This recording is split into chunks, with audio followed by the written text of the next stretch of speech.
Eto na nga mga chong, marami tayong basketball updates. Breaking news, Barangay Ginebra gumalaw na. Blockbuster trade, si Stana Pringle kapalit ni Stephen Holt, Isaac Go at third overall pick ng Terra Firma. Ito ngang si Christian Stan Hardinger mga chong, ang pinaka-inaasahan ng Barangay Ginebra pagdating sa loob ng painted area. Actually, malaking porsyento ng opensa ng kupunan ni Coach Tim Cone ay involved itong si Christian Stan Hardinger. Pero mainit nga yung pangalan ngayon ng nasabing Ginebra big man matapos mag-post si Snow Badwa. Sinasabing Christian Stan Hardinger to Ginebra teammates, "Brothers, it was a great run. Appreciate all of you guys and wishing you nothing but the best and as many championship as possible.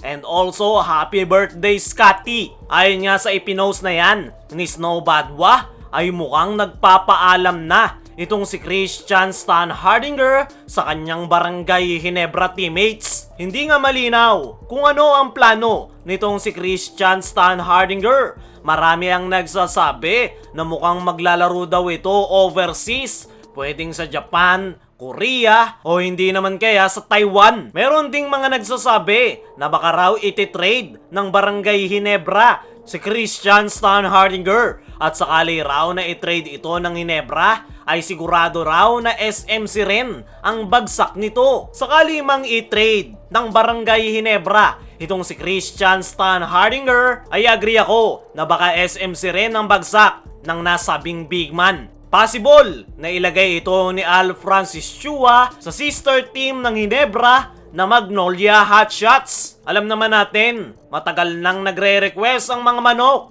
ng bagong big man na makakatulong sa kanilang kupunan. At mukhang dyan ibabagsak ni Al Francis Chua itong si Christian Stan Hardinger. Para sa akin mga chong, kahit ano pa ang pinaplano nitong si Christian Stan Hardinger, matrade man siya o maglaro overseas, ay masamang balita ito para sa kupunan ni Coach Tim Cone. Dahil gaya ng sabi natin kanina, malaking porsyento ng opensa ng Barangay Ginebra ay involved si Christian Stan Hardinger. Madalas pa nga ay binubuhat niya ang kanyang kupunan, kaya naman sakaling mawala si Christian Stan Hardinger ay malaking problema sa Barangay Ginebra dahil wala ng big man na aasahan si Coach Tim Cone kung hindi si Japet Aguilar na lang. Meron niyang mga bulong-bulungan na kaya raw aalis si Christian Stan Hardinger sa Barangay Ginebra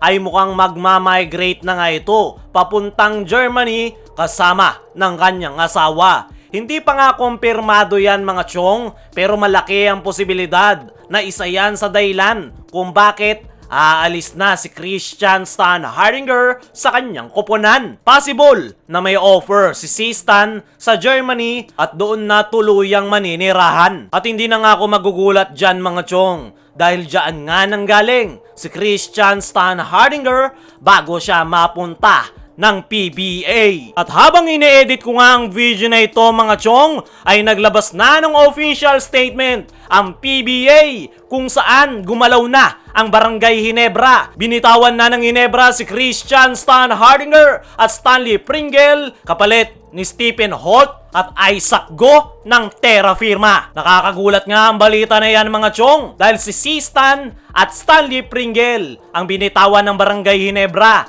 Ang dalawang yan nga mga chong ay malaki pa rin ang naitutulong sa Ginebra pagdating sa opensa. Pero yung pinakamabigat na nakuha ng Ginebra ay ang third overall pick ng Terra Firma Jeep. Ibig sabihin, Ginebra na ang magiging third overall pick this upcoming PBA Rookie Draft at number 10 naman ang Terra Firma Jeep. Para sa akin, fair trade yung palitan ng dalawang kupunan dahil malaki pa rin yung value ni Christian Stan Hardinger at Stanley Pringle. Kayo mga chong, fair trade ba ang palitan ng Terra Firma at Ginebra? I-comment mo lang dyan sa ibaba.